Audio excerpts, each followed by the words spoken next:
Okay, let's excuse me. Let's talk about Nyx.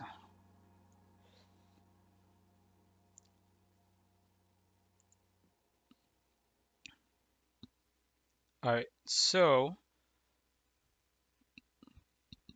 excuse me. Oh man, sorry. Okay, so with the new update, Nyx, in my opinion, became probably like the best unit in the game, one of the best units in the entire game, with his passive. So here is how I would use Nyx. Also, alright, let's talk about his passive first. It decreases the chance of the allies being granted weakening effects by 20% and increasing the duration of the weakening effects that the ally, excluding those that are under in ability effects, grant on the enemy by 1 turn each with the power of piercing gaze. Attacks all enemies, increases the cooldown by 1 turn. Attacks 30% chance of buff strip. Oh yeah, let's also talk more about this skill. Oh yeah, I'm making a YouTube video. That's why I'm talking all this, and that's why I'm being so repetitive of what I said earlier. So let's talk more about this skill. A lot of people think that this is like extra 20 resistance to your team or whatever. So they go like, oh, it's 75% resistance to a team or whatever, right? No, this skill passive has nothing to do with resistance. Nothing to do with resistance. This makes your max skill Galleon, instead of 100% defense break, it turns into 80% defense break. And you all probably have played around with an unskilled Galleon.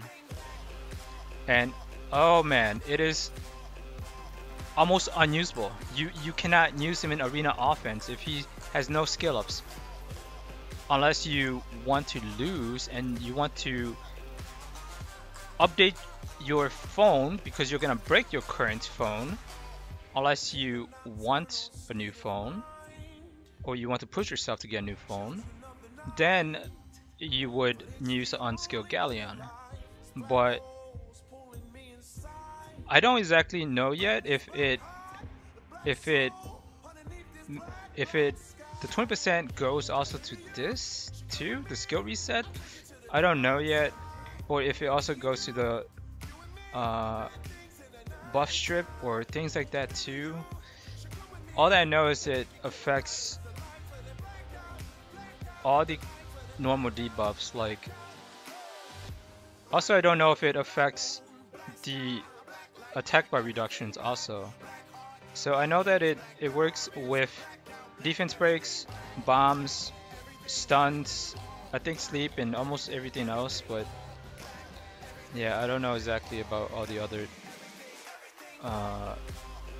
debuff, crowd control, or whatever. Alright, so there's a few different ways that you can use Nyx. One is you can use him for arena defense, and how I would build him for arena defense would probably be Despair, Revenge, triple HP,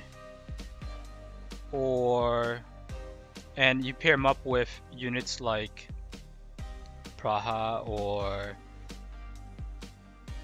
you just pair him up with a really tanky team, a really tanky, fast, crazy team. You might want Aereo in there too. So the key is to make sure that your team is anti-Lucian, because having him in your defense, you're automatically almost guaranteed anti-Galleon, anti-bomb. So people are not going to try to bomb you unless they are they're not gonna try to bomb you after a few times of trying to bomb your AD and realizing that it's a really bad idea. Because they might try to bomb your team or try to Galleon your team, but yeah, they're gonna learn over time that it's not the most consistent thing to do. So what's the next option for the enemy team? I mean, for the attacker that's gonna attack your defense, their next option is ignore defenses. So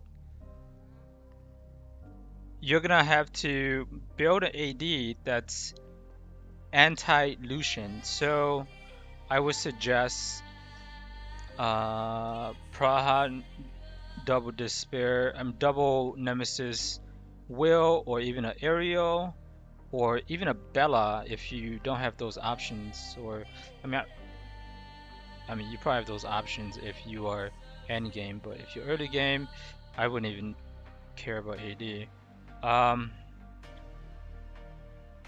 Yeah, I'm not sure what the perfect AD would be. I mean, it'll probably be like the light panda, but you'll have to have the light panda and Nyx. But let's see. What else would be good combined with Nyx?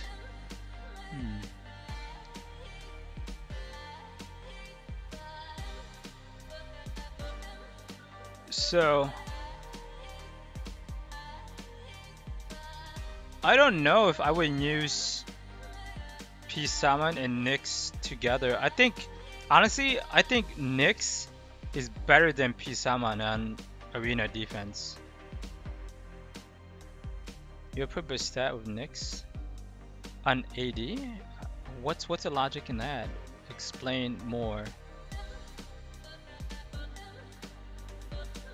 For arena offense, I would use Bastat with Nyx. Okay, so here is the other way that you can use Nyx. You can use Nyx on arena offense. And here's the team that I would use with Nyx. Let's say you have access to a lot of units. Tiana, Bastat or Galleon, Nyx, and a Bomber. And the reason why that is because this skill, it makes the bombs, your 2-turn bombs, become 1 turn.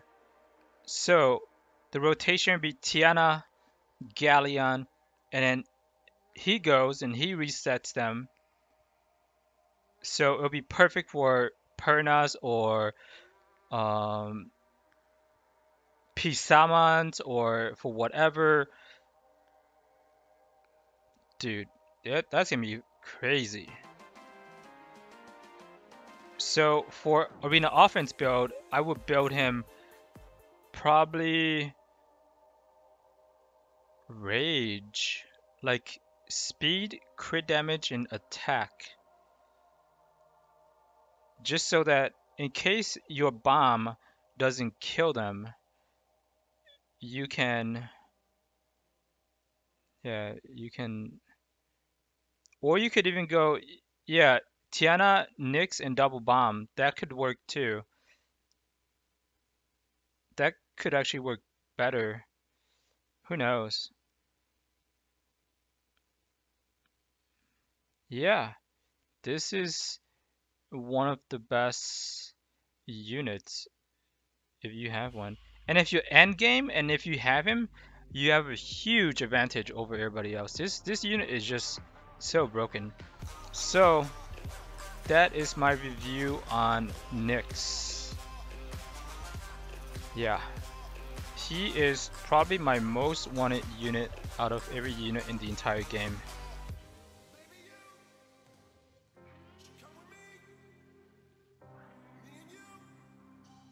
Yeah, I'm so curious to know if it affects the buff strip rate too, because Prahaz is 90% buff strip, And then if Nyx turns this into a 70% buff strip, or yeah, would that be considered a debuff or whatever, or